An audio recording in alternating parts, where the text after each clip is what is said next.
چې مونږه بدلته راغون شوي یو نو نن دا مونږه یو پرامن احتجاج کوو او پرامن احتجاج مونږ د څه دپاره کوو د خپل حق دپاره د هغې حق دپاره چې که د بجلۍ خبره وي نو د ټولو نه په 1 نمبر چې کوم دی هغه څوکنی دی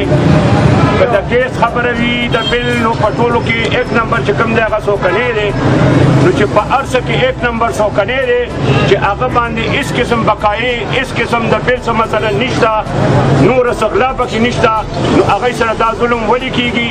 موږ د دې ظلم خلاف پرامن احتجاج کوو.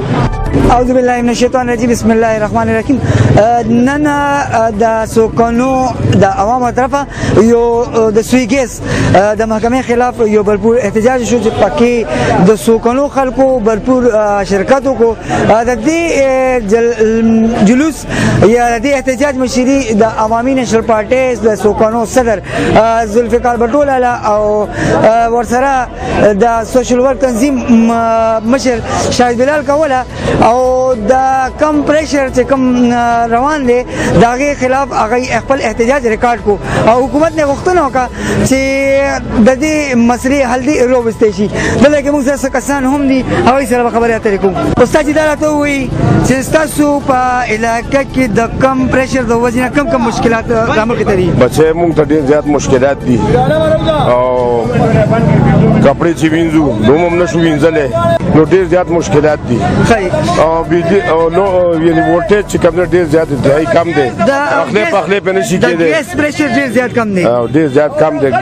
پریشر ډېر زیات کم دی نو دې دپاره دا درخواست دی یعنې څومره مشران دي چې یاره دا مسله زموږ چې کوم دی نو حل کړي. ډېره مهرباني. سر ستاسو محله کې څه پوزیشن دی ګیس؟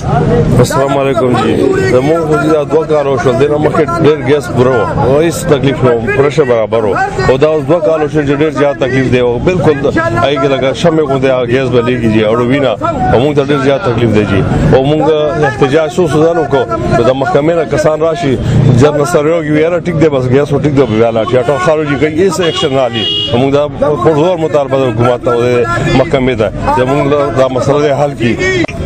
د کم پریشر مسائل ستاسو علاقې ته څومره دي؟ زموږ ټولو نه پهله نعمت صاحب خان به ستاسو شکریا ادا کوم چې تاسو ما نه انټرویو واغشته. د دې سوی ګیس باره کې دا دی چې بھائی زه خپل علاقې MNA MPA ته او چې څومره سوی ګیس GM دی هغه ته دا مطالبه مونږ کوو چې زموږ د کلي د سوی ګیس دا مسله فوري طور باندې حل کړي. ولې چې نن خو دوی پرامن احتجاج وکړو دې نه پس به انشاءالله هفتې ټایم ورکو زموږ مشرانو بیا به دوی لای عمل ته کوي نو هغې سره به مونږ ټول لبیک کوو. نو مونږ بیا یو ځلې زه خپل د علاقې MNA او MPA ته خواست کوم چې په دې کې د دلچسپي والي او دوی د زموږ د کلي نمایندګي کوي او دا مسلې د سوی ګیس هم حل کړي او د بجلۍ هم. دا نننی احتجاج تاسو ریکارډ شو نننی دغه شو تاسو څومره مطمئن یې د دې نه جي؟ نو انشاءالله موږ ډېر مطمئن یو دا کوم عوامو چې کومې وعدې کړې وي د بازار ډېر خلکو لکه اتفاق او اتحاد سره هغه خپله وعده پوره کړه او ټول د بازار ډېر خلک چې دی په اتفاق سره راوتي او زمونږ دا حکومت وخت سره دا مطالبه ده که انشاءالله دې نه پس دې مسله باندې څه غور ونه شو نو بیا به ټول کلي کې مونږ اعلانونه کوو او ټول کلي بیا مطلب دا بازار ګړي سره په دې مسله کې ولاړي او انشاءالله بیا مونږ دې نه پس GT روډ بندو. شي مهرباني سر تاسو بل غواړئ د نننی پروګرام احتجاج تاسو وکړئ؟ زمونږ انشاءالله نننی پروګرام چې کوم دا مونږ دې دپاره کړی چې زمونږ په کلي کې په بازار ګړي کې خصوصا او په دې نور علاقو کې عموما د ګیس د کمی د پریشر مسله وه د هغې دپاره مونږ دا احتجاج کړی دی خو لکه مونږ د خپلې تاڼې سره له حکامو سره لکه دا خبره باندې رسېدلي وو چې بھائی دا نننی احتجاج چې زمونږ کم دی دا زمونږ به انشاءالله پوره مني او لږ به وي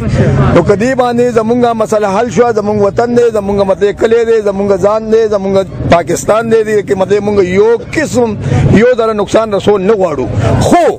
که فرض اعلی حکام زمونږ د ګیس د دې مسلې ته مطلب بالکل اړو خبره ونه ویله او اړو مسلې ونه ویله نو انشاءالله بیا به مونږ د ملکي مفاداتو خیال ساتو خو د دې خپلې مسلې غم به مونږ بیا د GT روډ د احتجاج په صورت کې کوو چې هغه مطلب که بیا 2 ورځې ناست یو که 3 ورځې تر هغه به نه راځو چې تر کومې زمونږ د کلي د ګیس د پریشر مسله نه حل شوي. د ستاسو علاقې کې د کم پریشر چې کم روان دی تاسو پر امن احتجاج وکړو نو تاسو د احتجاج نه مطمئن یې که نه؟ بالکل جی انشاءالله موږ د د دې نه مطمئن یو مونږ دا احتجاج چې کوم دی مونږ د دې مخکې اعلی حکامو سره زموږ چې کوم پولیس والا زموږ ایس پی صاحب ای سره مونږ خبرو کوم او شهید بلال خان مونږ ولورلو مونږ له ختم راکو الله دې عزت وکي او هغه ویلې چې تاسو که زما عزت او زما دغه ته ګورئ نو تاسو پر امن احتجاج وکړئ او کدی پر امن احتجاج سره خبره ونشوه ما ته چې خبره چا سره کول غواړي مې سویګیس جی ام سره دا غوښ جوړ سره رابطه کوم که مثال خبره د تاسو مسله حل نشوه نو د دې لپاره بیا تاسو بالکل راشي روډ بند کړئ او زه دې ته لکه چې کوم زمونږه کاغذي کاروي دغه وکړو دې ته به وایو ورته به چټۍ وکړو او که حل نشوه او مطلب دا روډ بند شو نو د دې ټولو ذمہواري چې کومه ده دا سویګیس ته هغه موږ په دای خلاف پرچا کوو او تاسو بالکل تر هغه پورې به ان شاء الله دا روډ بند وي تر څو پورې چې دا مسله نه حل کړي. ډېره مهرباني ملګرو د سوکانو په لکسته باندې د سوکانو د عوامو په سر باندې کوم احتجاج شو ان شاء الله دا بلنګ وروړي او دلته کې به متلقه حکام به د دې باندې فوري اکشن لري او په دې باندې به غور خوښ کوي او دا مسله به ختمي. په دې خبرو تاسو نه زغم د خپل پامان